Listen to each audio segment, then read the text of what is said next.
3月份嘅一二手成交量都創今年新高，係咪代表樓市已經重拾旺勢呢？Hello， 大家好，我係 Holly。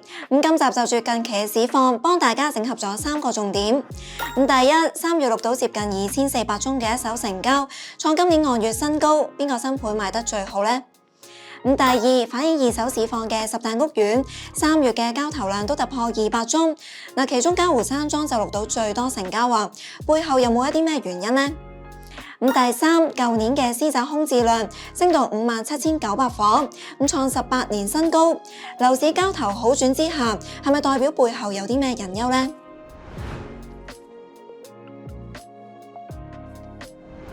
總結3月嘅一手成交量，一共錄到大概2380宗，唔單止按月升超過90%，更加創舊年10月以嚟近5個月嘅新高。涉及嘅成交金額亦都超過170億，按月大增超過60%。其中銷情最理想嘅係天水圍 YOHO West Parkside。3月就展開咗4輪銷售，賣咗大概500間，已經去咗大市成交量2成。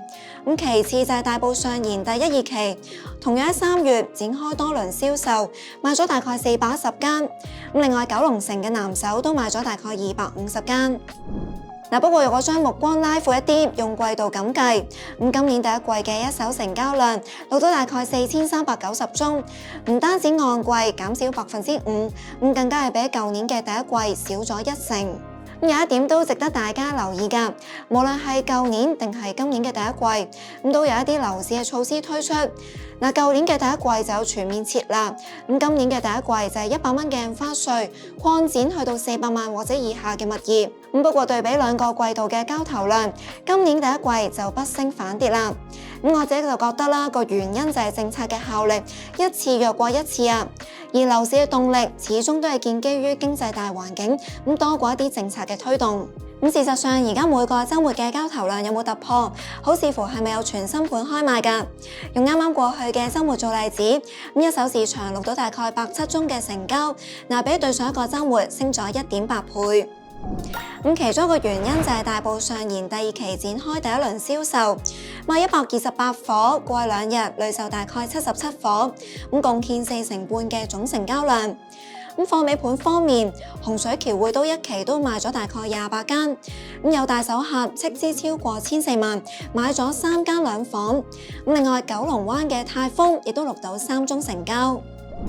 而上研第2期都會趁勢追擊，今個禮拜3就會進行第2輪銷售，開賣158伙，有131伙就會以假單形式咁賣。折實樓價由大概267到970萬，折實尺價就由大概9900蚊去到14800幾蚊。有54伙嘅折實樓價係低過400萬，可以受惠到100蚊嘅印花稅措施。項目繼續推出1+1嘅付款安排，包括買2期嘅3房同埋1期嘅4房都可以加9開放式去到2房單位。除咗細價樓之外，過去週末都錄到一啲超級豪宅嘅成交啊！就係嚟自西半山21 Boris Road 一間受面積超過2000尺嘅4房連平台特色單位，連埋一個車位做咗1億3千萬，尺價超過6萬蚊。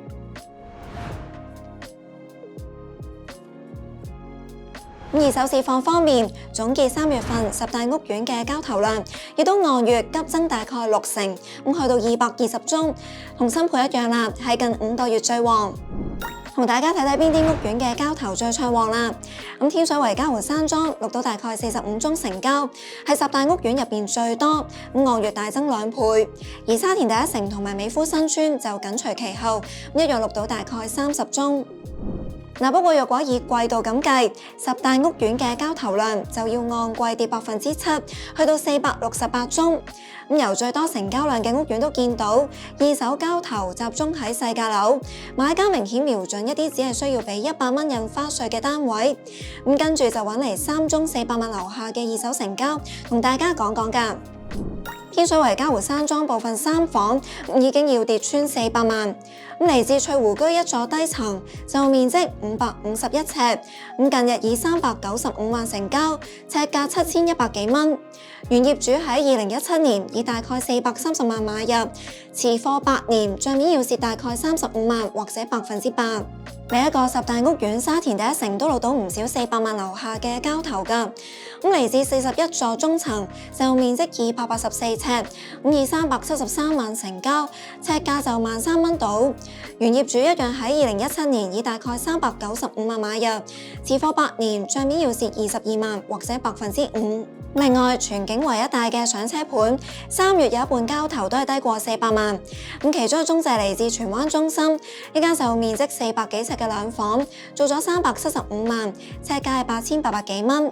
原業主喺2019年以大概486萬買入，持貨6年，帳面要蝕大概111萬，又或者係2%。根據差估署物業報告顯示，舊年私樓落成量同空置量都創近年新高。先講落成量啦，按年大升7成半，去到24,000伙，係近20年以嚟嘅新高水平。用地區劃分嘅話，新界就佔比最多，有4成8。至於九龍都有4成半，而港島就最少啦，得7%。差估署就同時預計，2025同26年嘅落成量會維持喺2萬伙以上。2025年有4成半嘅落成量會嚟自九龍，而26年嘅落成量就集中喺新界，佔咗6成9。落成量大增之下，市場又消化唔切，導致空置量都按年升超過1成，去到57,900伙。創近18年新高，空置率就大概4.5%。商廈嘅情況就更加嚴重啦。2024年嘅空置率上升去到1成6，創近41年嘅新高。涉及超過2300萬尺，亦即係相當於大概12棟嘅國金中心二期啊。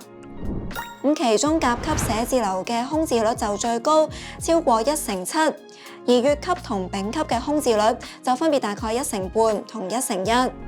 差估署都講到，由於外圍環境唔明朗同埋工作模式嘅轉變，導致寫字樓嘅需求疲弱。2024年期內嘅交投量亦都縮減咗7%，而租金亦都跌咗5%。今集時間又差唔多啦，我哋下集再見。